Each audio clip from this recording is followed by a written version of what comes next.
I really want to go traveling. I don't mind where we go, as long as I have my friends with me.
Another rude laugh. Well met.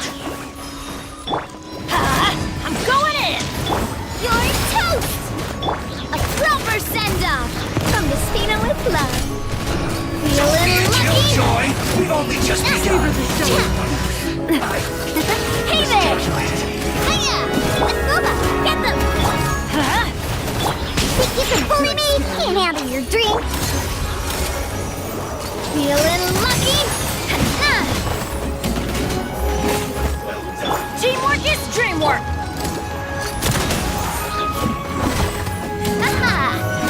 I can still try. Roasted fry. Scratch that! You need to hurry up. Let's light it up!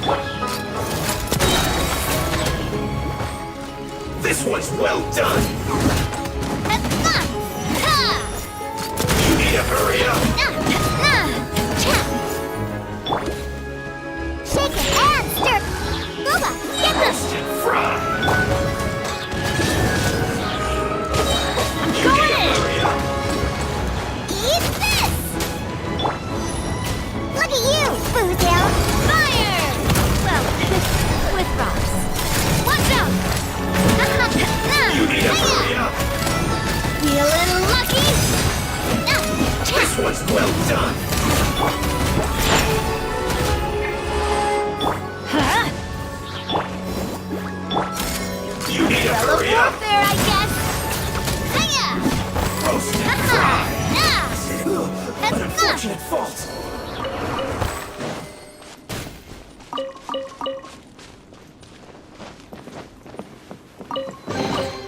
Quick, let's pack it up.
Paimon's exhausted. Paimon definitely didn't expect having to float this far after a full day of filming. So, Chevras, why did you take us here? Affirmative. It wasn't anything conclusive, but it should show us a clear way forward. Have you ever heard of someone by the name of Emily? Oh, you mean that famous perfumer? She's a good friend of mine. She's lent me her aid several times in the past to resolve some difficult cases.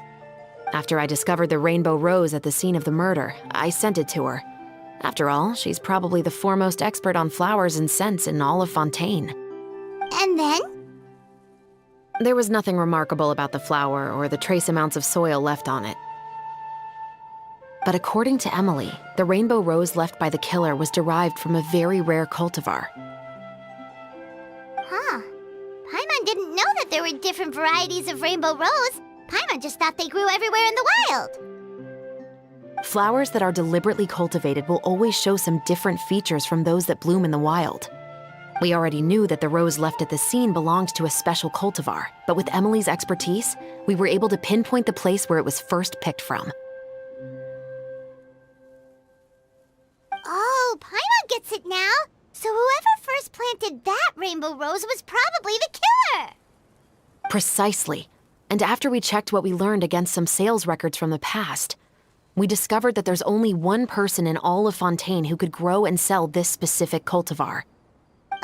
Really? And who is it?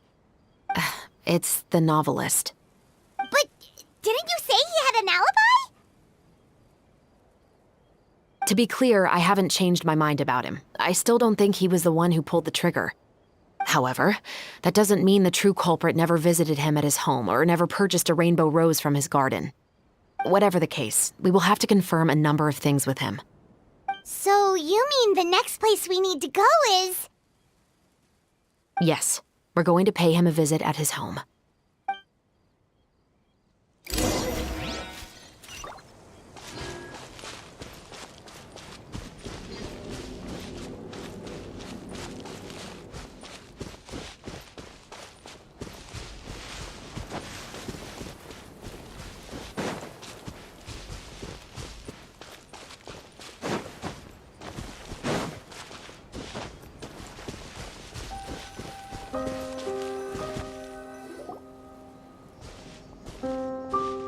That should be his house. There are so many Gardamex stationed around the place. That's pretty unusual, right? According to what he told me last time we spoke, he hired them so he won't be harassed or disturbed. Huh. So there are a lot of flowers in his garden, but Paimon doesn't think we'll be able to pick one without alerting the Gardamex. Right. Which is exactly why I think there has to be a special connection between him and the killer. So, should we knock? Just wait here for now. I'd like to take care of a number of those Gardamex first. But they're so far away. How are you planning to do that? Don't forget, Paimon, I'm actually the real-life captain of the Musketeers.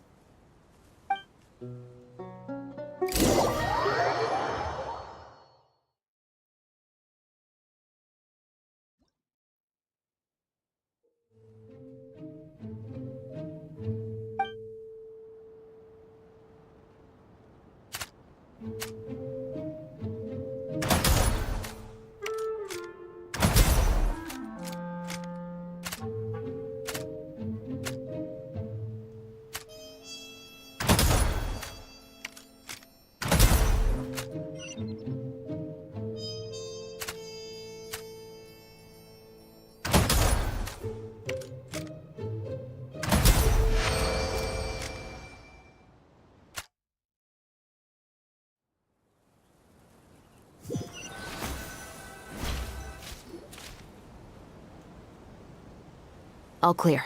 Let's go. Wait! Paimon's a little nervous now that we know he could be the killer. Can we go over our plan of action again? I'll go knock on the door and make sure it's safe inside.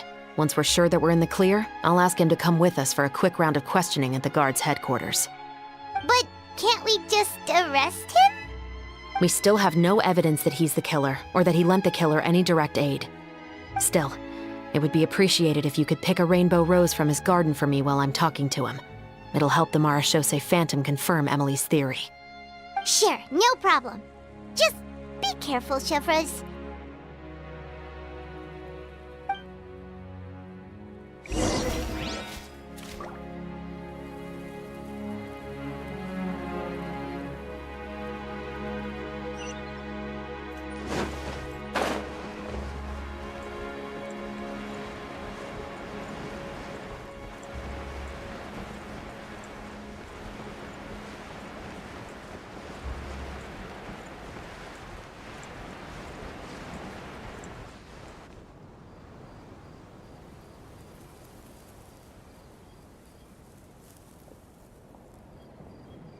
Excuse me, Mr. Baptiste, are you home?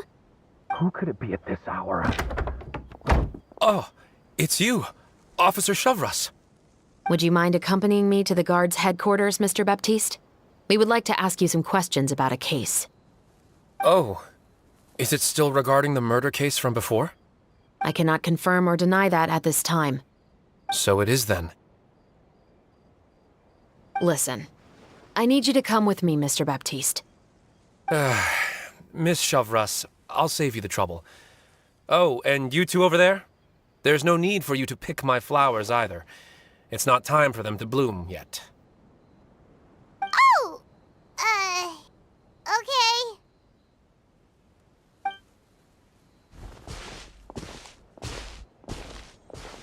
By saving me the trouble, you mean... I will confess, I was the killer. Huh? He just admitted he's guilty! Please relax, everyone. I'm not armed. The musket you're looking for has been buried in my backyard.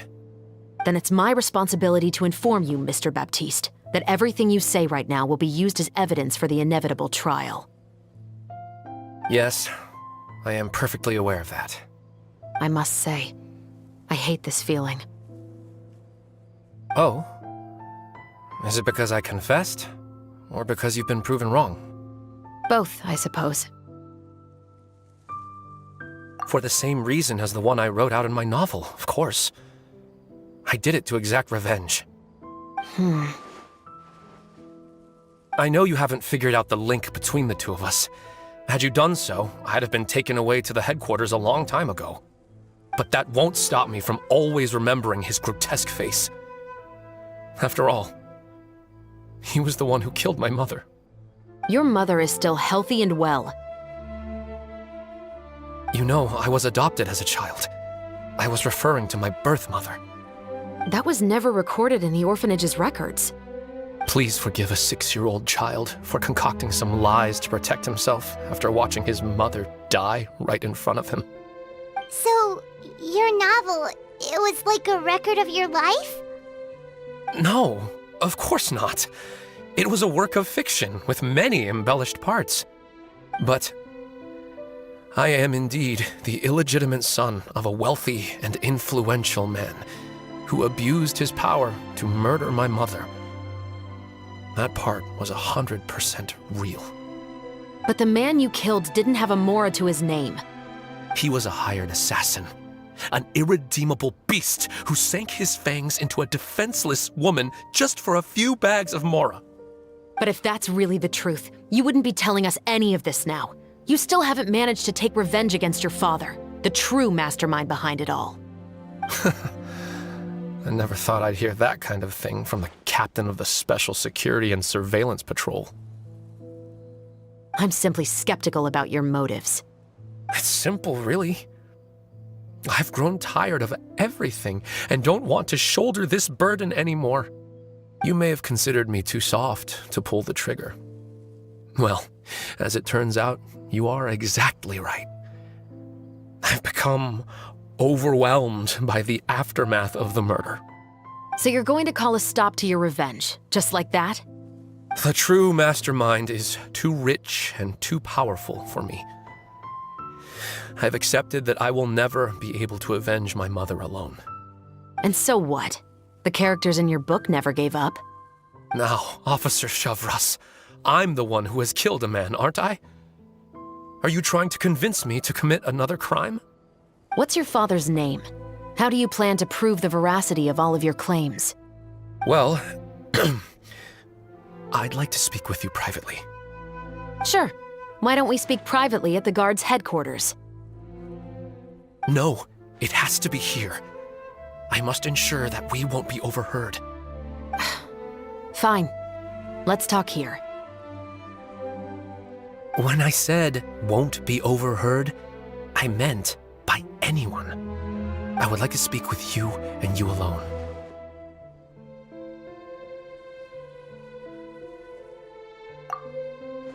Thanks. I appreciate it. Please stay safe, Shavras.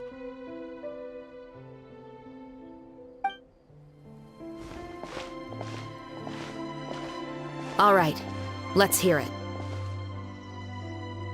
Will you really believe what I'm about to say? Well, that depends on what you're going to tell me. Fair enough. Fair enough. Then listen closely.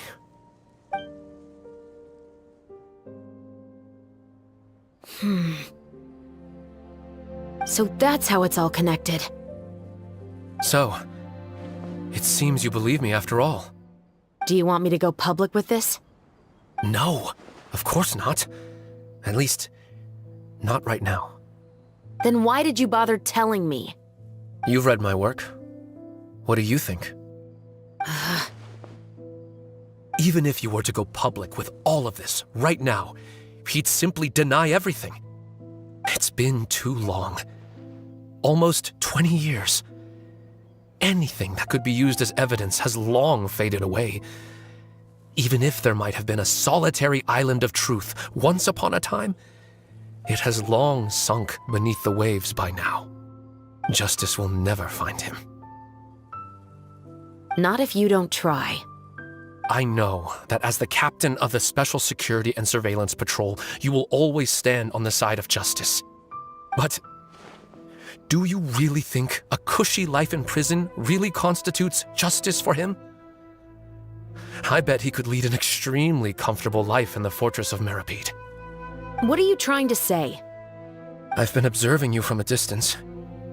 Your portrayal of the musketeer was exquisite. Pull the trigger of justice against him. Let the villain get what he deserves. You want me to let you go so you may complete your revenge? No, Officer Shavras. I know that would be impossible. No. What I'd like is for you to perform the deed on my behalf. Oh, Shavras sure is taking her time. What could they be talking about anyway? Oh, Paimon's worried. What if he decided to attack her? Oh, you do have a point.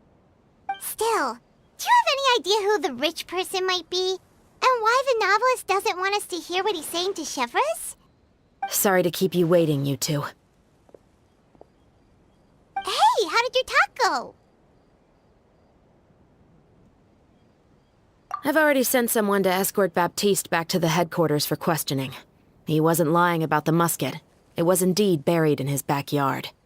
But what about the name? Did he tell you the name of the rich guy? Yes, he did. But for now, I have to return to the Special Patrol. There are still a few loose ends I need to tie up.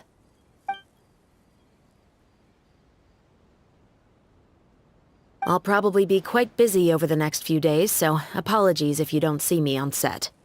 All right, Paimon understands if you can't tell us everything you know. We'll just keep an eye on the Steambird then. Actually, there's still something else I need your help with.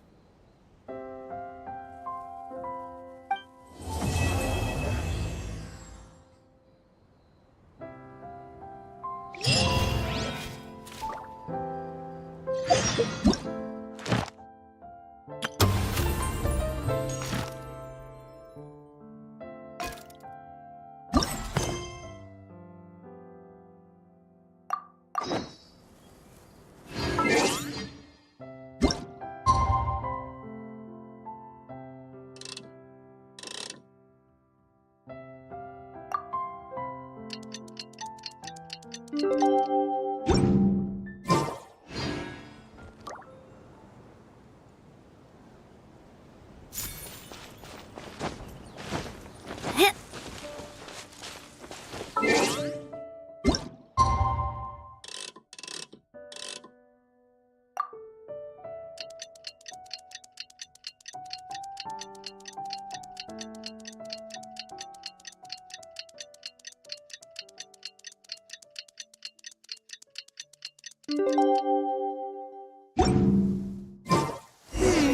haven't seen Chevra since that night at Baptiste's place. Well, guess there's no point in worrying about it now. Let's go join up with the others.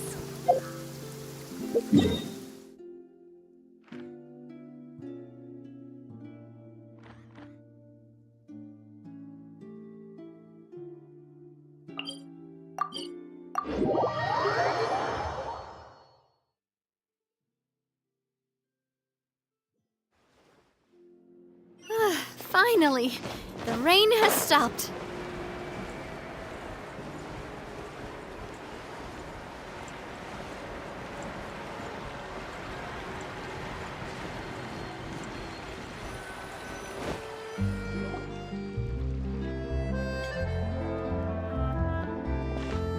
Good morning!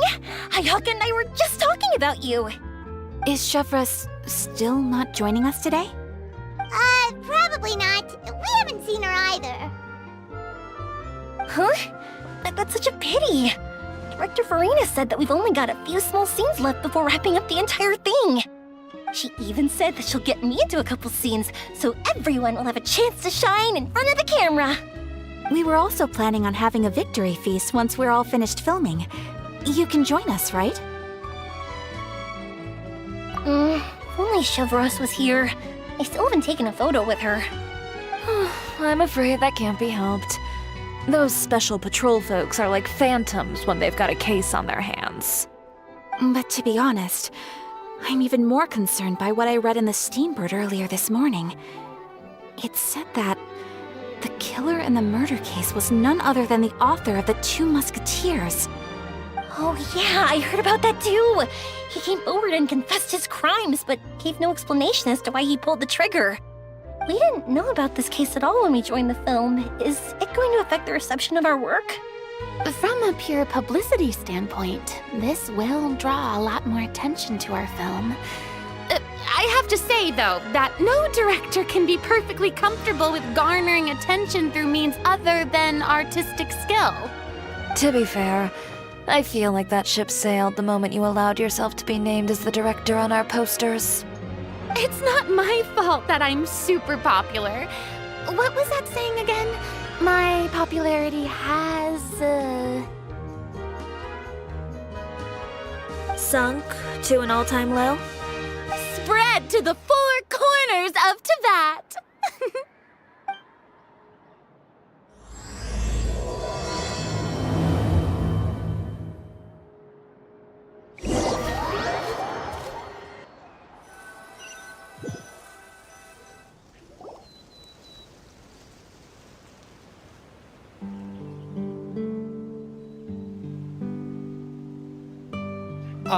Excuse me, everyone.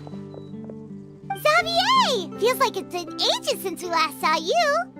I've been talking non-stop with the Film Association, and I'm absolutely swamped trying to coordinate the film's marketing. So forgive me for not being around more often, but please believe me when I say that I will make sure everyone's hard work gets the exposure it deserves. Oh, seems like you've been fighting your own battles. Yes, that's one way to put it. Oh, and before we begin the final round of filming, please allow me to finally introduce you to the original investor of our film, Mr. Morris. A pleasure to meet you all. Yes, glad to make your acquaintance, Mr. Morris. We've heard about the issues you've encountered with your financial situation, and genuinely hope that things have taken a turn for the better. Oh, well, the situation has indeed improved somewhat. Don't worry, Mr. Morris. Accidents and last-minute challenges happen all the time. There's no need to blame yourself over it. The good news is that we're almost done filming now, and I would even say that this is the best story I've ever seen. Is that so? I see, that's great news.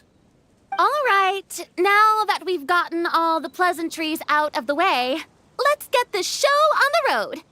We'll mostly be filming typical people and scenery from the streets today to improve the sense of environmental ambiance in some parts of the film. Oh, and there'll be a cameo for Mr. Kamisato and Miss Yoimiya as well. They'll be used to show outsider perspectives on the fates of the two musketeers. That's right. Ayato should be here any minute. Excellent! Then let's start with the scenery shots. Camera and clapper loader, you're up. Yep, we'll be ready. Remember, all we need are some wide zoom shots of the streets. If you happen to find some particularly lovely patches of flowers and grass, feel free to grab some close-ups of those as well. Ready? Lights! Camera! Action! Okay, now move the camera slowly. Try to focus on that flower. What's wrong? Just adjust the focal length a bit. Something the matter? But wasn't it working fine for all the days before? Veronique, can we try a different camera? No problem. How about this one? All right, let's give it another try. Lights! Camera! Action!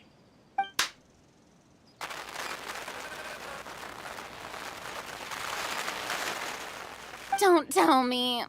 This one is broken too? Veronique, do we have any other spare ones we can use? I'm afraid we only brought these two today. What? Then go find a workshop to get them repaired right away. Oh, and you too, Bono. Go find our spare camera in the warehouse and bring it back to the set. On it. Greetings, everyone. My apologies for the delay. Is something the matter, Ayaka? It seems like there are some issues with the filming equipment today. We're stuck for the moment. I see.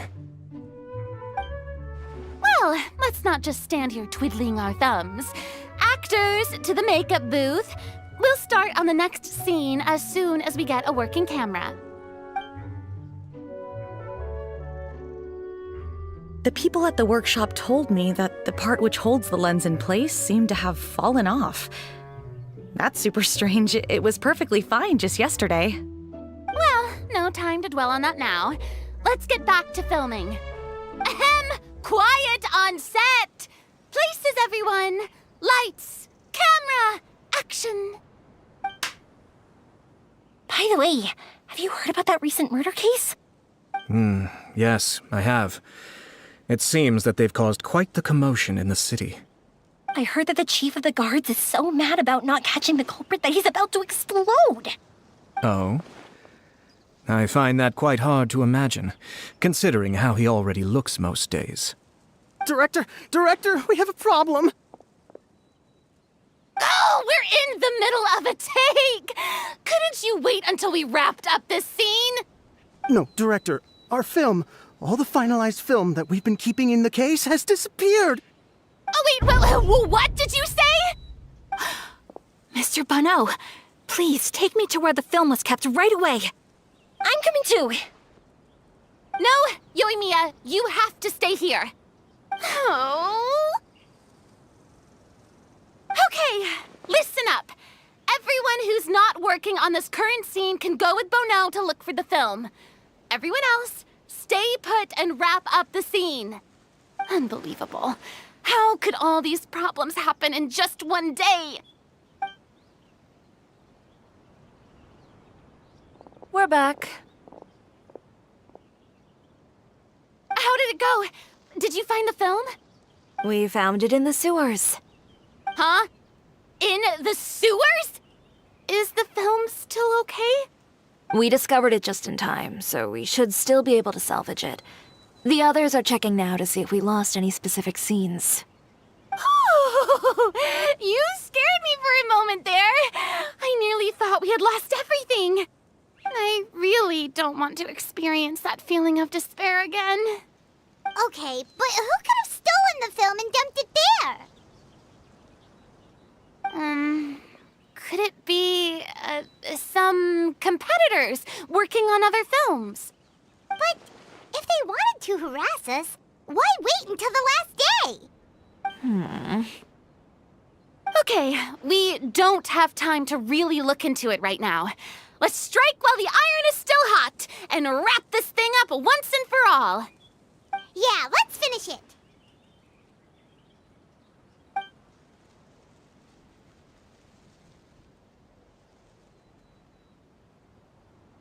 I would like to officially announce that our entry to the festival, The Two Musketeers, has now concluded filming!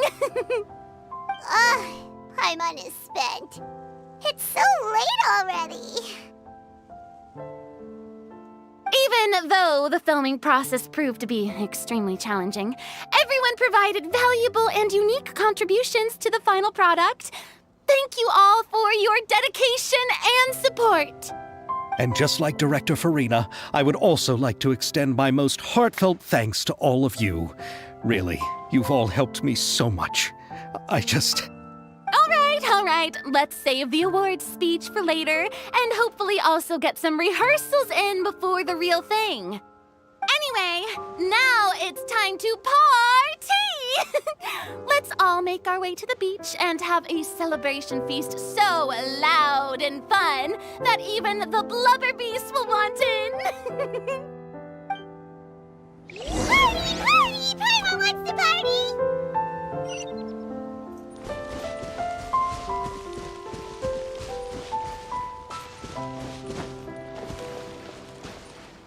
Whoa! This place is hopping!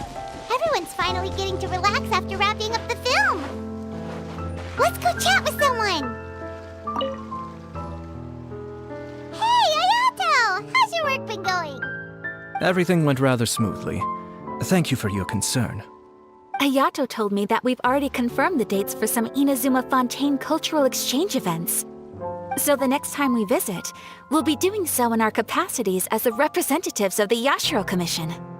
Oh, that's great! Then maybe Paimon will be able to find Fontaine detective novels in Inazuma from now on! Oh, wait. Wouldn't Yae Miko get upset if that happens? That would be stealing some of her business. You've got a point. She's always complaining that light novels have become bland and too predictable after all. The cultural exchange won't only feature literatures of both nations, of course. We have also made plans for cross-cultural engagements in the fields of gourmet cuisine, toy making, and artisan craftsmanship. Whoa! Paimon's getting super excited now! When the time comes, be sure to visit and participate in all the events.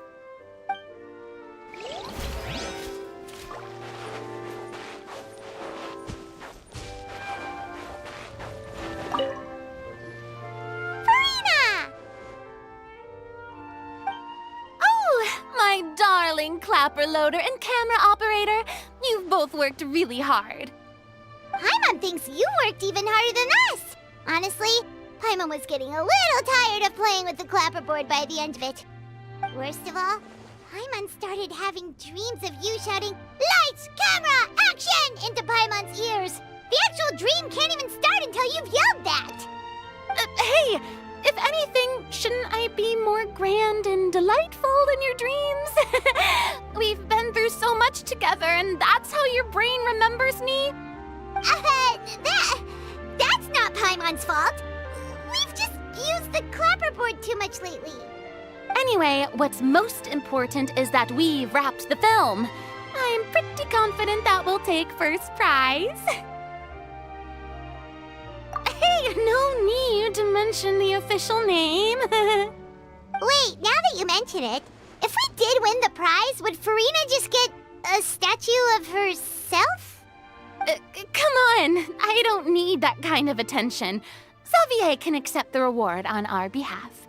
But just Imagine Farina accepting the Farina Award and holding a Farina statue. I'm going back to my dessert now. You all can keep discussing that on your own.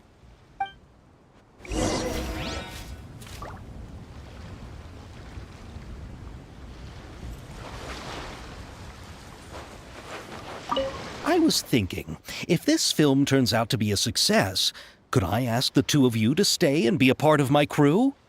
Of course, I'll definitely increase the pay for next time. I'd be more than happy to, Mr. Xavier. Thank you for the offer, Mr. Xavier.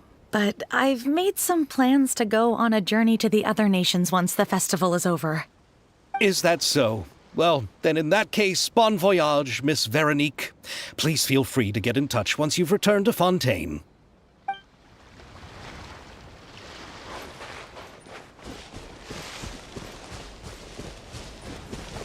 Have you ever seen a fireworks show, Mr. Morris? It's pretty amazing. I'm afraid I haven't, but I'll take your word for it.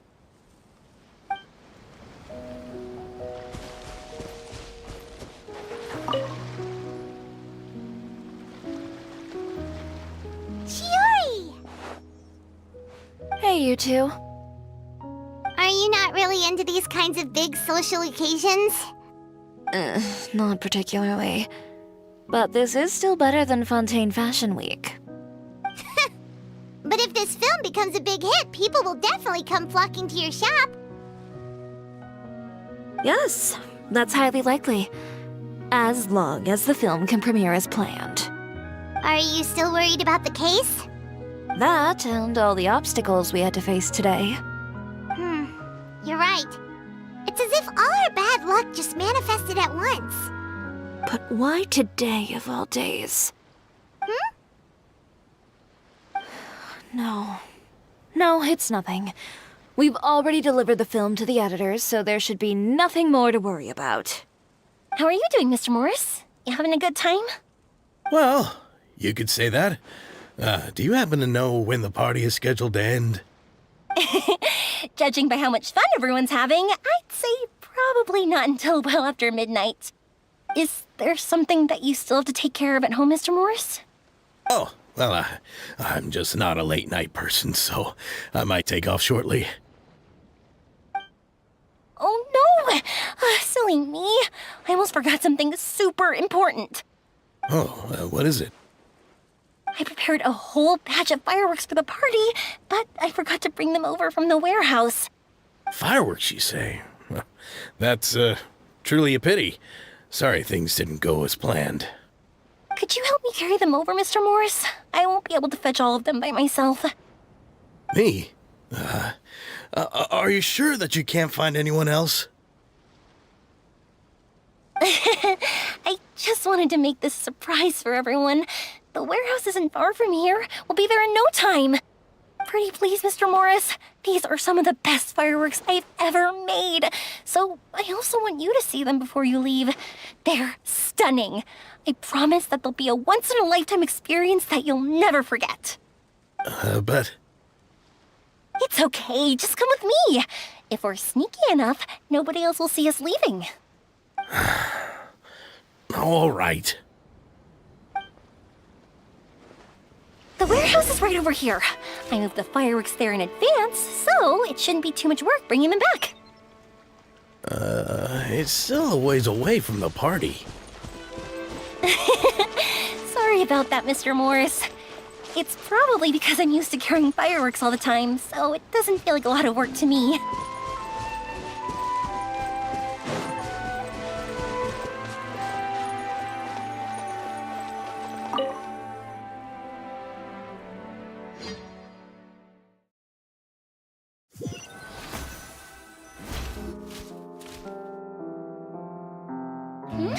It's dark in here. Wait here, Mr. Morris. I think the light switch should be somewhere over here. Why did I have to get roped into this? What was that?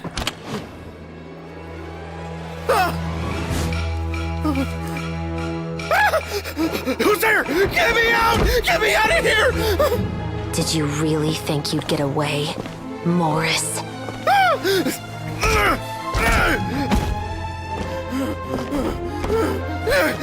You've got the wrong guy. It wasn't me. I'm not the killer. You know, Eliza died a far more heroic death than this. She fought your assassin to the end to save the children she had hidden beneath the floorboards.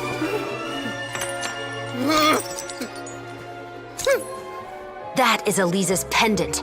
The one with a photo of you two inside. The one you gave her. Ring any bells? It's a fake! It has to be! There's no way! No way your assassin didn't destroy it, you mean?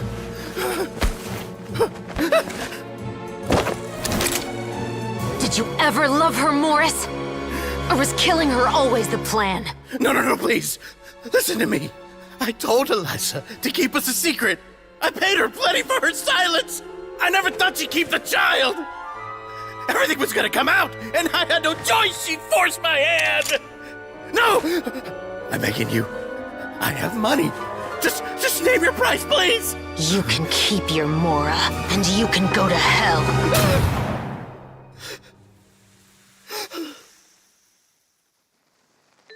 I'm Captain Shovraz of the Special Patrol. Morris, you're under arrest for Eliza's murder.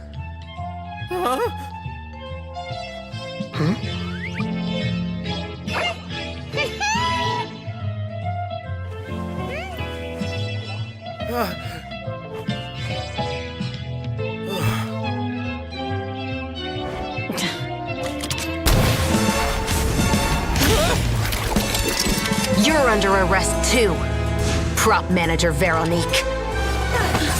Or perhaps I should call you the Second Musketeer.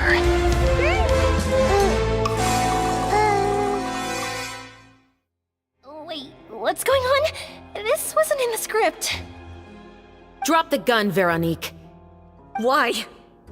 Why would you keep me from exacting revenge on this heartless monster? Drop your weapon. This is my final warning.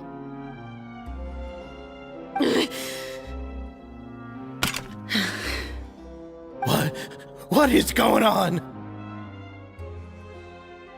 Do I have to spell it out for you, Morris? Everything that took place just now was staged to get you to confess the truth. But this last part is all improv, of course.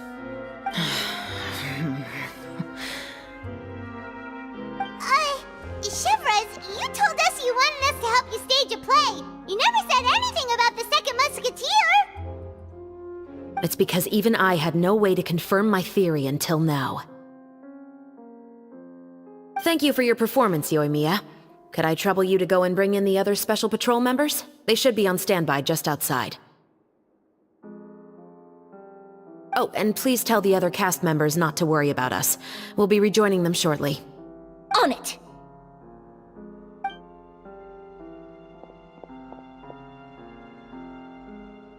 So what do you think, Morris? Care to talk about what happened 20 years ago? My patience is limited, you know. Don't force me to take you back to the interrogation room.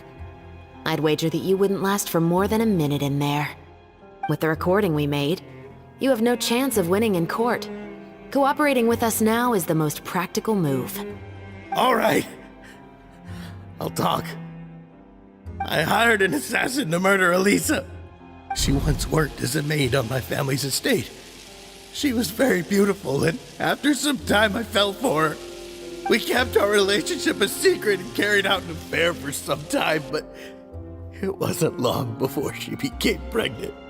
And if my parents ever found out, they would have stripped me of my inheritance and status, driven me out of my home. I also didn't expect Eliza to insist on bringing the pregnancy to term. She even asked me to leave my family and travel far, far away with her. She believed that you were truly in love with her. I didn't have a choice. I gave her a large sum of Mora, told her to leave the family and to get rid of the baby. But then years later, she sent me a letter. There were photos of 2 children, and she even asked if I could find some time to visit them. Huh? 2 children? Paimon thought Baptiste was the only... You mean... Even if she had the children against your will, you could have just ignored the letter entirely. Why kill her? I had just gotten engaged to be married to an heiress from another wealthy family. So if anyone were to find out about Elisa, my life would be completely ruined. I didn't have a choice. No. You always had a choice. You just made the wrong choice. Again. Do you know how it feels to watch your mother be killed right in front of you? My brother and I were hardly even school age yet. We were hidden beneath the floorboards, grasping each other's hands like a lifeline. We were so terrified that we didn't even know we could ever take a breath. All we could do was to watch Mother try to fight back, and then collapse to the floor. Even after the assassin left, we were still too terrified to leave our hiding spot. We thought that he might come back. It was only until the next evening when we finally climbed out and gathered around our mother. But she had already become cold and stiff to the touch. You made up your mind right then and there to bring this case to light. Not only that, we resolved to get our revenge. And that's why you became the Musketeers. No, that's why I became a musketeer. The man from before was also killed by me. My brother had nothing to do with it. I figured as much. You did? I once told these two that he didn't look like a killer to me. His confession from that night also rubbed me the wrong way. I think what really tipped me off was, how could I not feel a sense of regret in him? Huh? He confessed faster than any criminal I've ever met, but he didn't say a single word about you.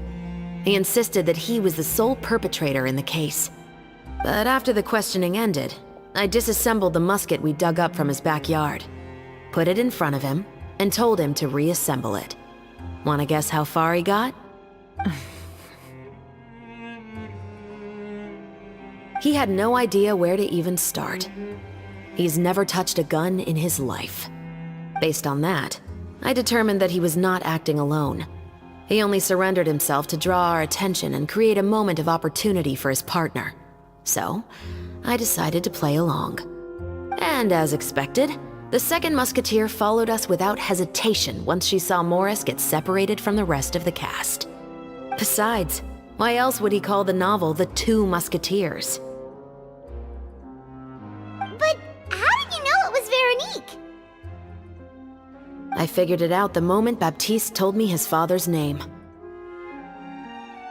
That so-called financial crisis was all just a ruse. He just wanted to sign up as the investor and then leave the film without any source of funding. After all, he has a vested interest in minimizing the reach of this story. It's really just the same thing as what he did to Elisa all those years ago. Human scum. But then Xavier pulled out all the stops and got the film made against all odds. Morris couldn't have that. With the killer in custody, he figured it was safe to act. And so he came to visit the set today, just as I expected. Wait, so you were behind all those mishaps today?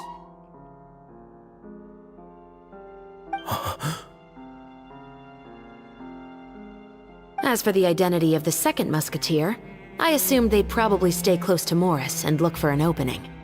And if they already knew that Morris was the film's investor, then that narrowed the list of potential suspects as well. Furthermore, being the props manager would allow the culprit to avoid scrutiny by purchasing mechanical parts in the name of the crew. With that hypothesis in mind, I went back to check Baptiste's orphanage adoption records. Guess whose name I saw on the same page, just a few lines from his. My brother. He trusted you. As in, he trusted me to perform the deed on his behalf? He trusted you to stand on the side of justice. I am. I thought you could do it as well. Oh, the look on your face when you told him to go to hell. I really thought you'd put a bullet in his brain. You know what he has done. Are you telling me that you'd rather see him spend the rest of his life living like a king in the fortress of Meripede? I will never be able to forget the feeling of my mother's cold, lifeless hands. And you would call this ending fair? Is this what you call justice? I won't lie, Veronique. I did hesitate when your brother first told me about the truth. I wondered. I agonized over whether I should really put a bullet in his head. So why don't you? Because that should never be how justice is carried out in this world. Perhaps, to you, justice is simply reciprocated. An eye for an eye, and a life for a life. But everyone has their own understanding of justice. If everyone were to pursue their own definition of it, there would be no more order in this world. Today, you'll kill Morris, and tomorrow, his children may come for you. The world cannot render judgments based on a desire for revenge. That will only lead to a cycle of revenge, as well as the destruction of order and civilized society. Fontaine is founded on a set of laws and a standardized code of justice. That is why we are the nation of justice. But with all that said, I will promise you this. Morris will not lead a cushy life in the fortress of Meripede. Chevreuse, the rest of the special patrol is here. Thank you so much, Yoimiya. Letelier, Terena, please take them away.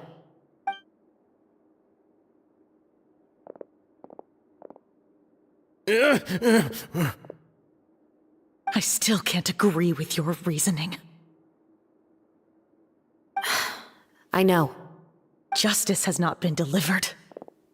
At least, not today.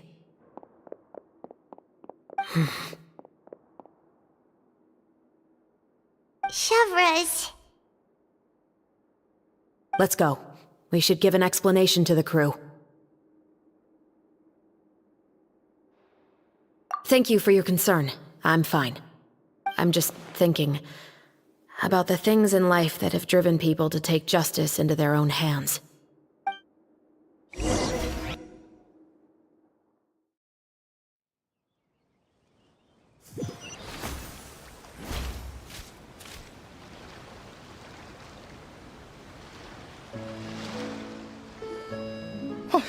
Who would have thought Morris would turn out to be...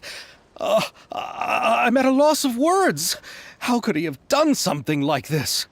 I'm just glad that you're all safe and sound. Who knew that such a labyrinth of cases would be behind this story? Well, what should we do now? We have a finished film, of course, but should we still go ahead with the premiere?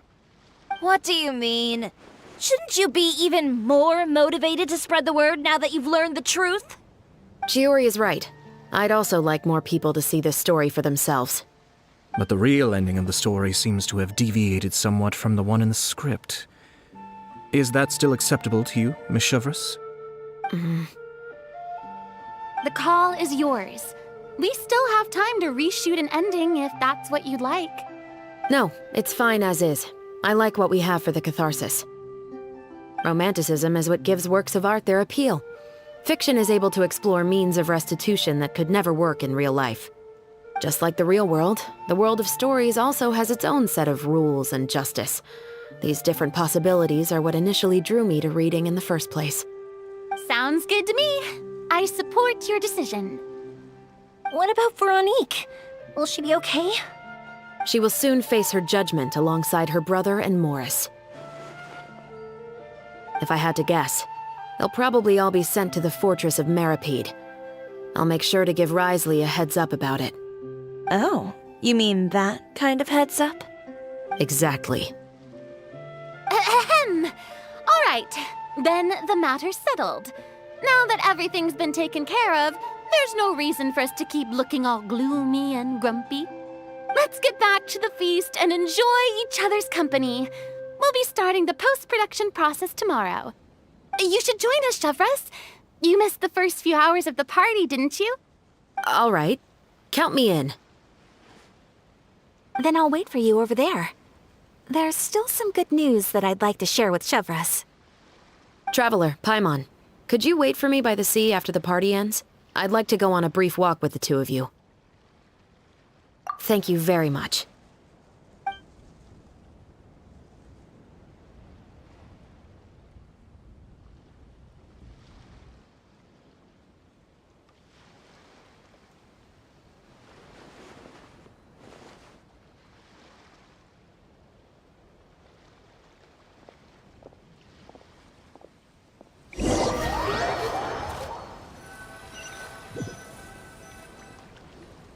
Sorry for the wait. Oh, we weren't waiting long at all. Is there something else you wanted to tell us? No, I don't have anything new to share. I just felt that since you were my investigation partners, I should have another conversation with the two of you.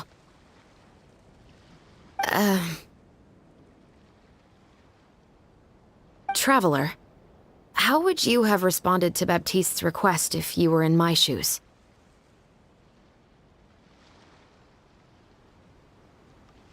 When I was young, my father often took me here to swim. We'd come rain or shine, even when it was freezing cold. He told me that swimming was the best activity to train one's strength of will. You could never give up before reaching the shore, especially when the water was cold. Oh? Why's that? Because the moment you give up would be the moment you die. At that point, I still hadn't received my vision. One winter, the chilly wind felt almost like knives on my skin, and the seawater was so frigid that it numbed my toes the moment I stepped in. I cried and begged my father to spare me from having to swim across, but he wouldn't listen. He used to be a member of the Special Patrol as well. You could say it was his way of educating his children. That sounds awful. When he saw that I wouldn't stop crying, he just picked me up and tossed me into the icy water. The bone-chilling cold took away my senses. I couldn't feel anything but fear and rage. I waited for my father to save me, but one look and I knew he'd already started swimming for the opposite shore. I realized that if I were to give up, I really would die right then and there. I used all of my strength to try and catch up to my father. Those few minutes felt longer than my whole life up until that point. I did, however, make it to the other side. I've never felt afraid about anything in my life after that, nor have I ever cried again. That way of teaching would have never worked on Paimon. Yeah, I don't think that was the right method for anyone. It's just that, working now as I am in the pursuit of justice, I still sometimes feel like I've been tossed into that winter sea all over again. The anger and the helplessness. Chevres. But the worse I feel, the more I know to never give up. The alternative would be to forever lose myself among the waves. Anyway, how about a race? Neither of us will drown, but we can still see who swims faster. You guys go ahead! Paimon will grab the clapperboard to mark the start of the race.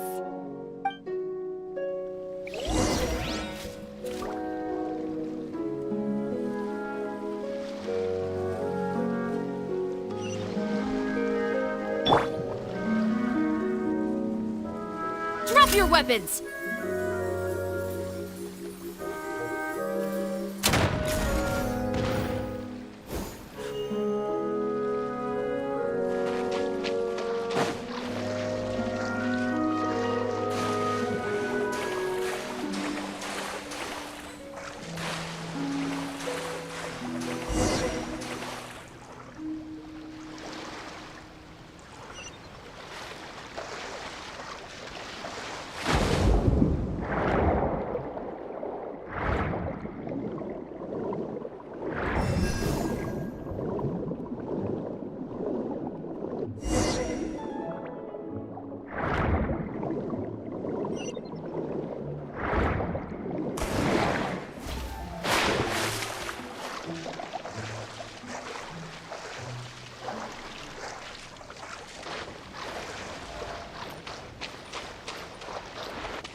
Sorry for the wait.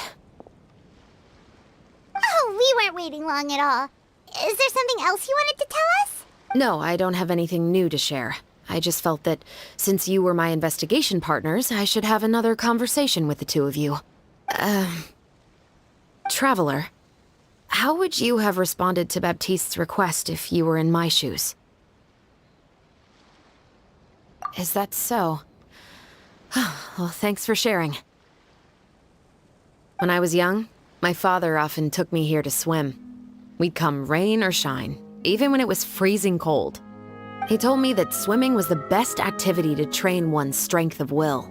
You could never give up before reaching the shore, especially when the water was cold. Oh? Why's that? Because the moment you give up would be the moment you die. At that point, I still hadn't received my vision. One winter, the chilly wind felt almost like knives on my skin, and the seawater was so frigid that it numbed my toes the moment I stepped in. I cried and begged my father to spare me from having to swim across, but he wouldn't listen. He used to be a member of the Special Patrol as well.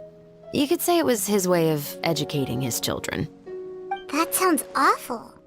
When he saw that I wouldn't stop crying, he just picked me up and tossed me into the icy water.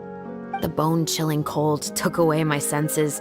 I couldn't feel anything but fear and rage. I waited for my father to save me, but one look and I knew he'd already started swimming for the opposite shore. I realized that if I were to give up, I really would die right then and there. I used all of my strength to try and catch up to my father. Those few minutes felt longer than my whole life up until that point. I did, however, make it to the other side. I've never felt afraid about anything in my life after that, nor have I ever cried again. That way of teaching would have never worked on Paimon. Yeah, I don't think that was the right method for anyone. It's just that, working now as I am in the pursuit of justice, I still sometimes feel like I've been tossed into that winter sea all over again. The anger and the helplessness. Shivers. But the worse I feel, the more I know to never give up. The alternative would be to forever lose myself among the waves. Anyway, how about a race? Neither of us will drown, but we can still see who swims faster. You guys go ahead! Paimon will grab the clapperboard to mark the start of the race.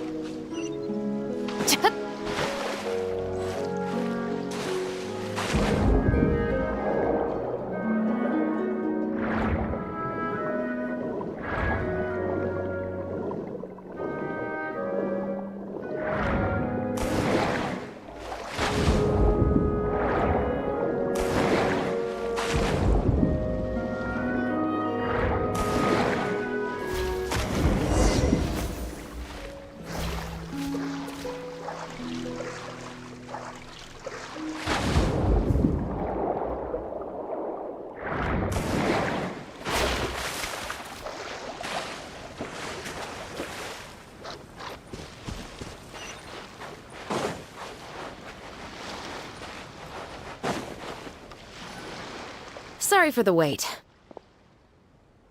Oh, we weren't waiting long at all. Is there something else you wanted to tell us? No, I don't have anything new to share. I just felt that since you were my investigation partners, I should have another conversation with the two of you.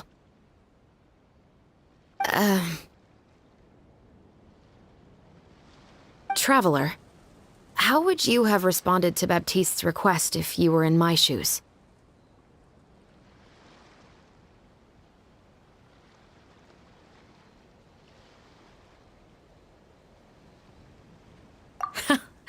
Just like the protagonist of the story, huh? Can't say it doesn't suit you. When I was young, my father often took me here to swim. We'd come rain or shine, even when it was freezing cold. He told me that swimming was the best activity to train one's strength of will. You could never give up before reaching the shore, especially when the water was cold. Oh? Why's that? Because the moment you give up would be the moment you die. At that point, I still hadn't received my vision. One winter, the chilly wind felt almost like knives on my skin, and the seawater was so frigid that it numbed my toes the moment I stepped in.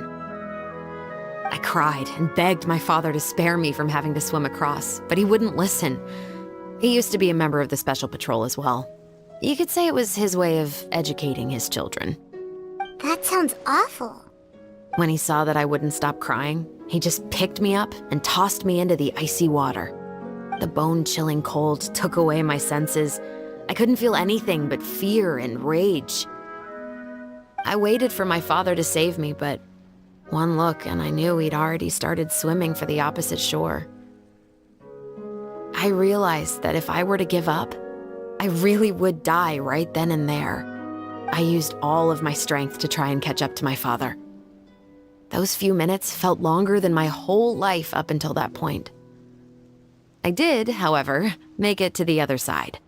I've never felt afraid about anything in my life after that, nor have I ever cried again. That way of teaching would have never worked on Paimon. Yeah, I don't think that was the right method for anyone. It's just that, working now as I am in the pursuit of justice, I still sometimes feel like I've been tossed into that winter sea all over again. The anger and the helplessness. Chevres. But the worse I feel, the more I know to never give up. The alternative would be to forever lose myself among the waves. Anyway, how about a race? Neither of us will drown, but we can still see who swims faster. You guys go ahead! Paimon will grab the clapperboard to mark the start of the race.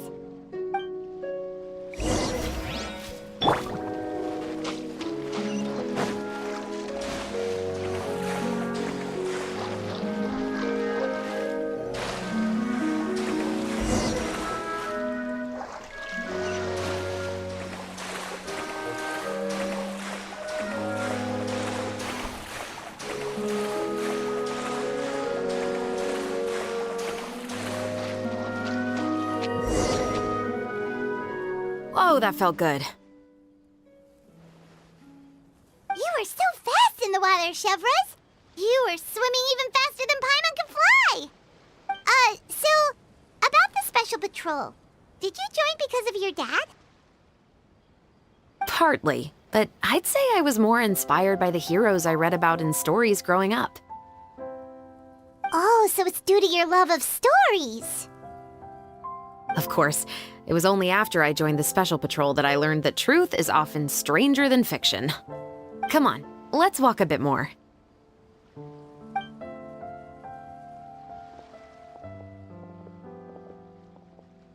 To be honest, I do sometimes question whether the decisions I make are the right ones. But I know that no matter what, I must keep swimming. Because the only thing I've got my eyes on is the shore in the distance.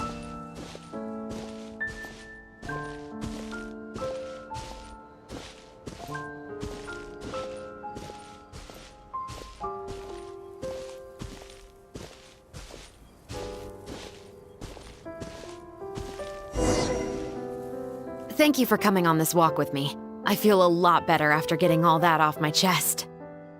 Huh. We're nearly back at Baptiste's house. Huh. You're right. I didn't realize we were so close. He really did plant a lot of flowers. It's just like how he described it in the story. Huh? Wait. Paimon, Traveler, look! The rainbow roses in the garden. They're in full bloom now.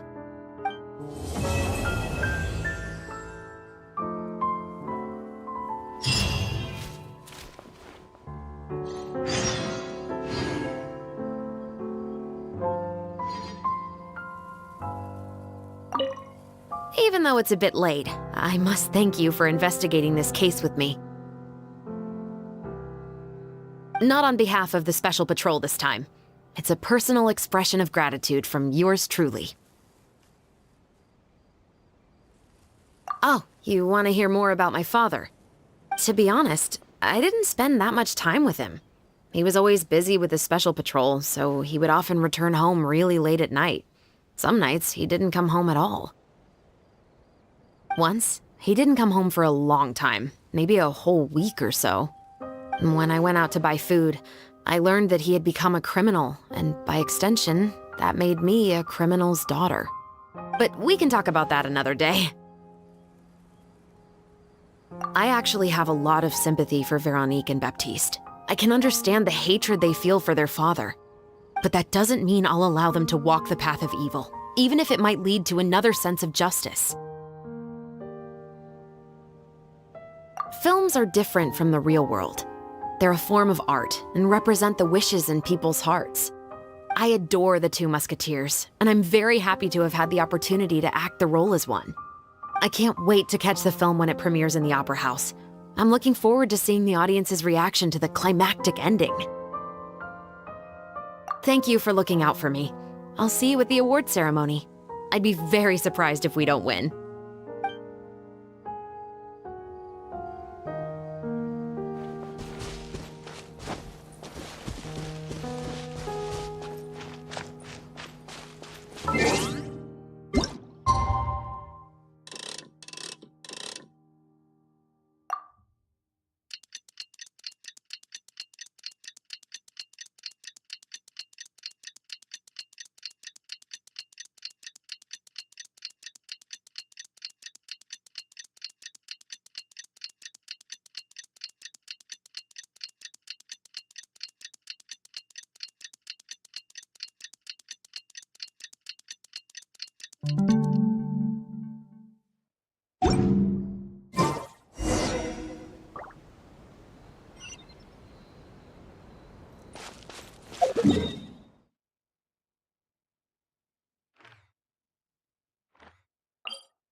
It's been a while.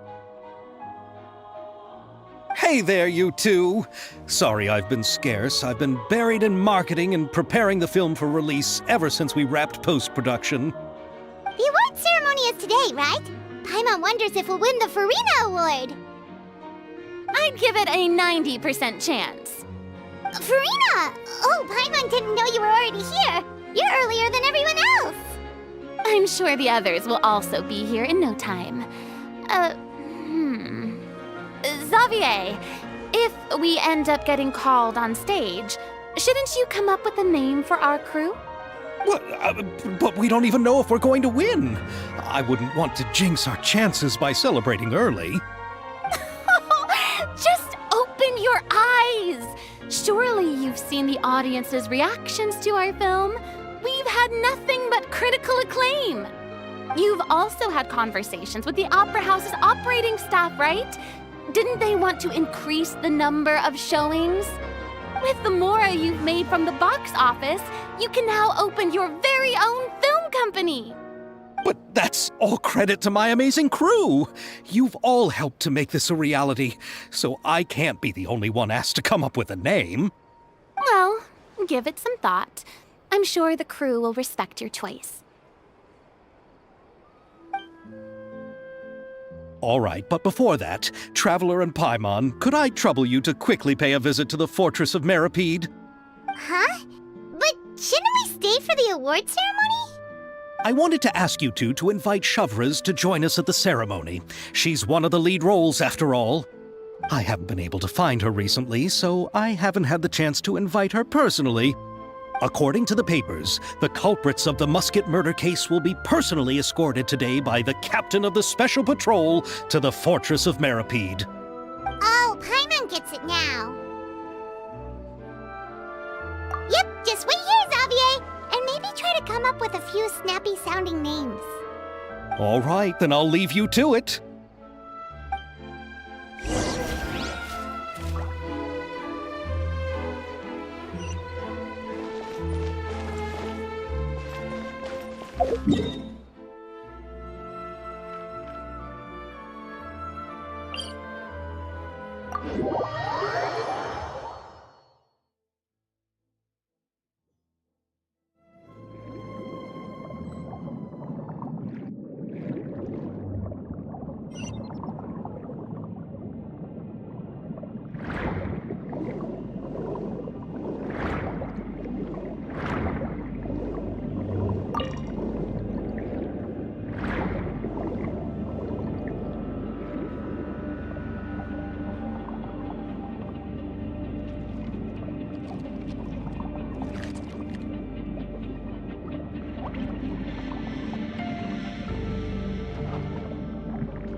Whoa!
What a stroke of good luck!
This is as far as I'll be taking them.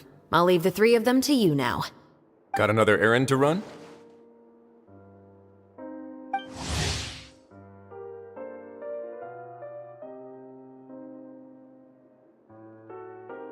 Something like that. I'm expected at a party. Now that's something you don't hear every day. Found a new pastime? No, it's just a special occasion. Chevras! Risley! Festivals really do bring people together. It's been a while since I last had so many visitors at the Fortress of Meripede. Call it the festival spirit, I guess. Yeah, you could say that. Even our head nurse has gotten herself all worked up preparing super deluxe nutritious shakes. Just one gulp and you'll have met all your nutrition needs. Were you talking about work just now? We've already finished discussing everything. So, what do you think about my heads up, Mr. Risley? I believe I haven't yet made any promises or guarantees. But you also didn't shoot me down. Here, how about this? You could give everyone a copy of the newspaper. Perhaps on the day when the cover story happens to, oh, I don't know, expose a certain someone's misdeeds from 20 years ago? I suppose then a certain someone may soon find himself the most unlucky person in the fortress of Meripede? While another 2 people will soon be hailed as heroes. Speaking of heroes, did you two need something from me? Actually, we're here for... You're here to invite me to the party, right? Don't worry, I didn't forget. Ooh, then let's head back right away! See you, Risley! Happy Fontanalia Festival! And the same to you.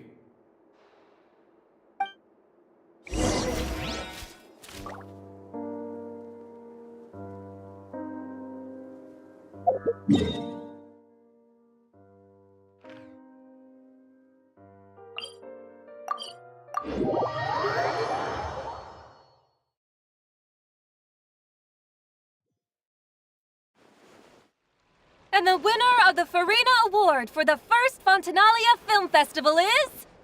The Two Musketeers!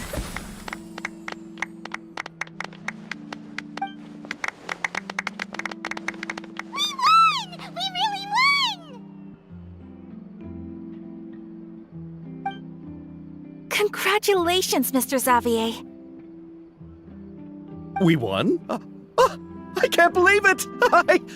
I really can't thank all of you enough! See? My takes on Fontaine's entertainment industry have never been wrong. Now, please welcome to the stage the producer of The Two Musketeers, Mr. Xavier!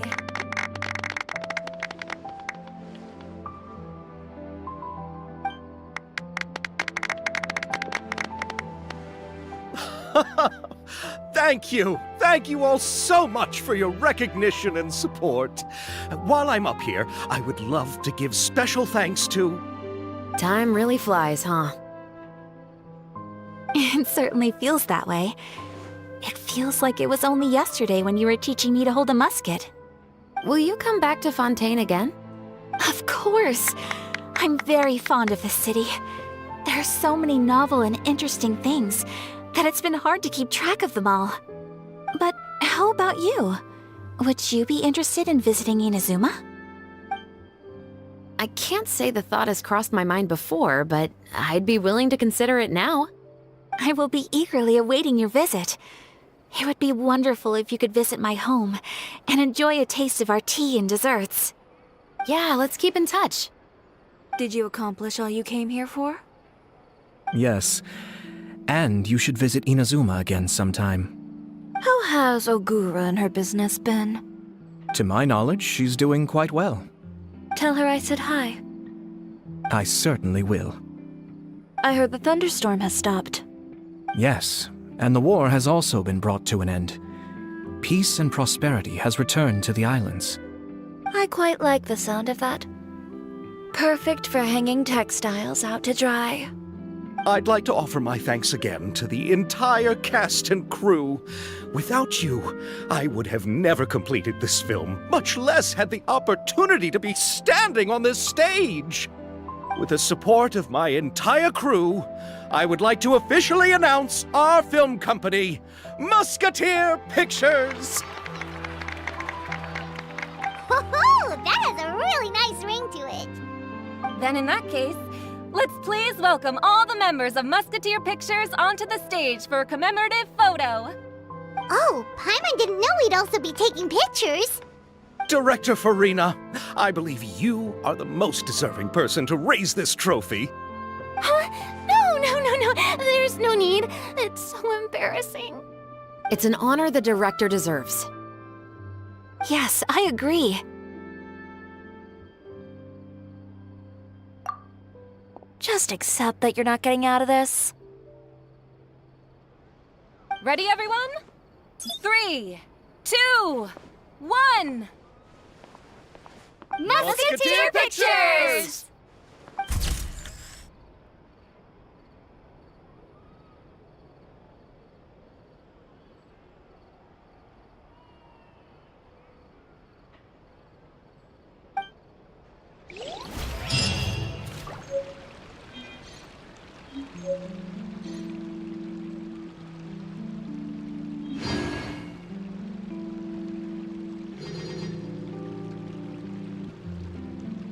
Trial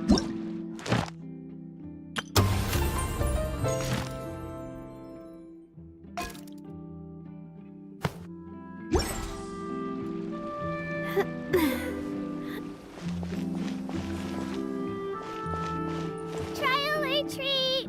Enjoy the Fontinalia Festival! Trial or treat!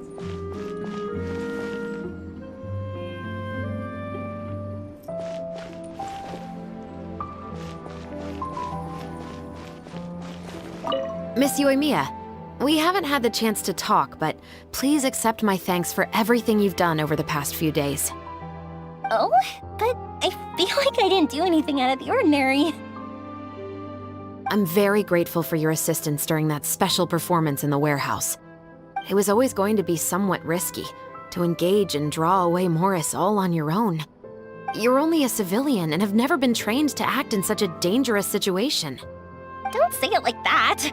As the director's assistant, it was my duty to help out the crew however I could. It was an honor to help you solve the case. I have to admit, though, my heart was thumping super hard the entire time I was laying on the ground. I was scared that everyone would notice. You did great.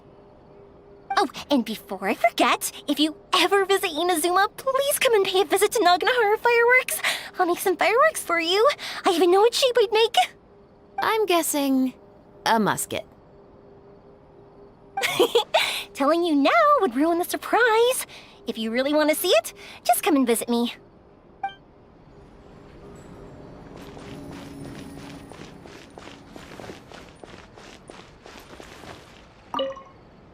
Lady Farina, please allow me to take just one more photo of you. I would also love to get your autograph, just as a memento of our time together on the crew.